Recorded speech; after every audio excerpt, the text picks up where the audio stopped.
Les transports, c'est une question fondamentale parce que ça détermine notre compétitivité et surtout le dynamisme de notre économie. Pour moi, les transports, c'est deux choses.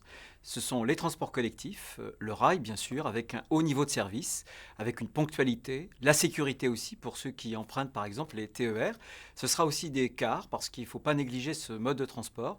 Et enfin, je veux relancer un grand plan routier parce que beaucoup n'ont que la voiture pour se déplacer et il y en a marre des bouchons, par exemple pour le franchissement de la Loire.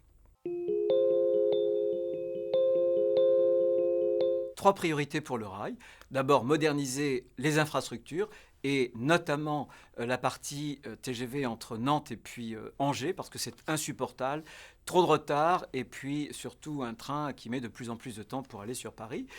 Deuxième priorité, ce sera évidemment un haut niveau de service, la ponctualité, la sécurité et puis là encore, dans les TER notamment, la 4G et aussi un e-billet multimodal qui permettra très simplement de passer du TER au car de façon très très simple, notamment en matière électronique. L'investissement, c'est ce qui conditionne l'emploi de demain. Je veux lancer des plans d'investissement, bien sûr pour les lycées, parce qu'on est une région très très dynamique sur le plan de la démographie. Lycée public évidemment, mais aussi lycée privé. Dans le cadre de la loi, il faut l'équité pour préserver le libre choix des familles. Un plan d'investissement en même temps en matière de grandes infrastructures, j'ai parlé de plan routier, et puis aussi, sans oublier nos territoires qui se sentent abandonnés, je pense aussi à un pacte pour la ruralité, pour que nous aidions, nous soutenions cette partie de nos territoires. Je ne veux pas de région à deux vitesses. Ce sera notre grande ambition, puisque en 7 ans, la majorité actuelle a détruit 4000 apprentis de moins.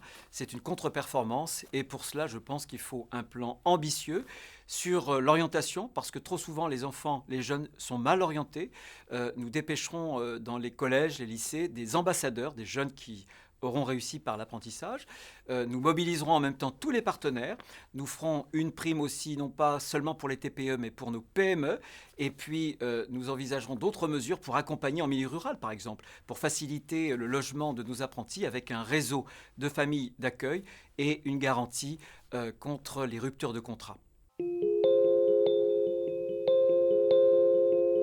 Vis-à-vis des jeunes, ce sera un contrat de confiance, sans aucune démagogie. Je pense que pour aider les jeunes, il faut d'abord leur permettre d'accéder à un emploi.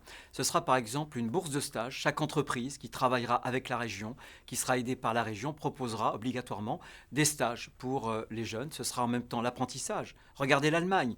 L'Allemagne, c'est 3 fois moins de jeunes au chômage et 3 fois plus de jeunes en apprentissage. Et puis ce sera pour des jeunes qui sont des décrocheurs. On leur remettra le pied à l'étrier, mais avec une condition. Pas d'assistanat, ce sera du donnant-donnant. Par exemple, un été, un engagement bénévole et on pourra financer un permis de conduire, mais avec l'effort individuel. L'économie, ça va être le cœur de métier de la région. Et je pense que le socle de notre économie, ce n'est pas seulement les grands groupes. Il faut des grands groupes, bien sûr. Mais ils n'ont pas besoin de nous, souvent.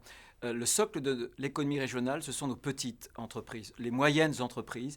Et il faut inverser les choses. Aujourd'hui, il y a 1600 dispositifs d'aide. Il faut simplifier tout ça avec une idée très simple. Ce sera à nous de nous adapter aux entreprises et non pas aux entreprises de s'adapter à la réglementation régionale.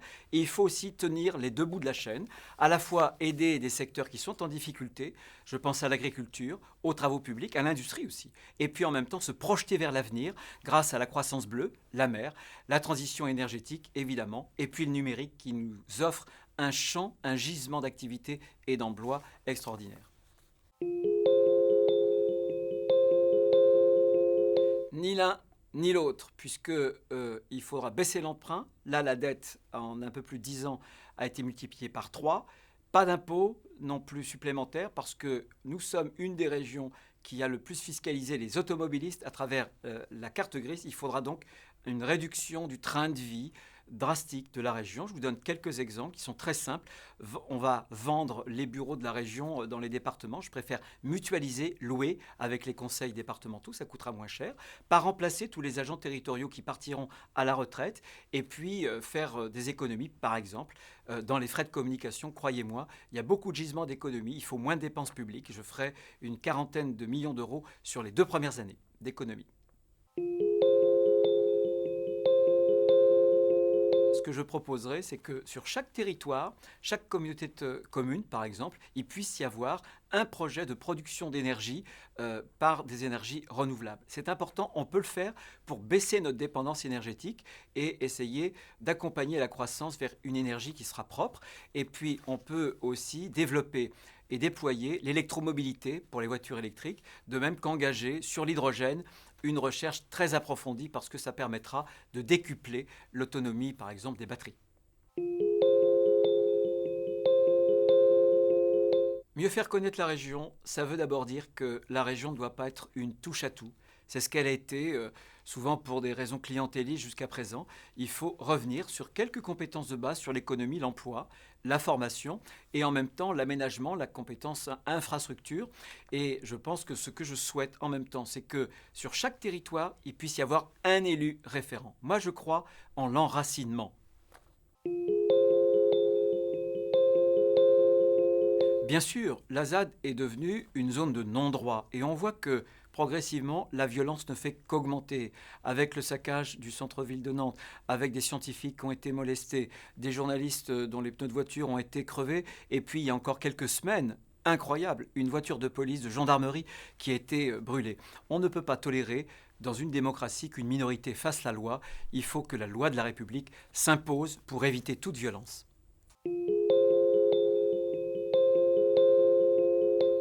Il faut tout simplement leur rappeler que cette élection a un double enjeu.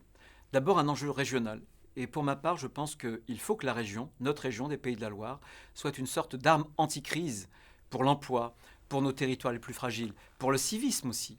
Mais en même temps, il y a évidemment un enjeu national. Je pense qu'on voit bien que le socialisme a malmené la France. La France dégringole, toujours plus de chômage, toujours plus de dettes. Il faudra préparer l'alternance et l'alternance se prépare dès le mois de décembre prochain.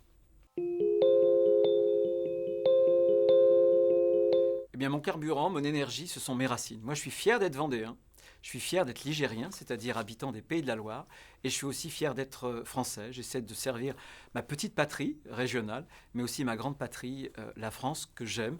Et je pense que dans toute élection, y compris locale, régionale, il faut avoir cette fierté, cet enracinement, parce que pour moi, la politique, ça n'est pas une activité hors sol, c'est une activité qui nécessite des racines et une fierté pour pouvoir se projeter en avant. Certaines attaques de mes adversaires. Quand c'est trop et il vaut mieux en rire. Il vaut toujours conserver son humour parce que sinon on serait vraiment désespéré.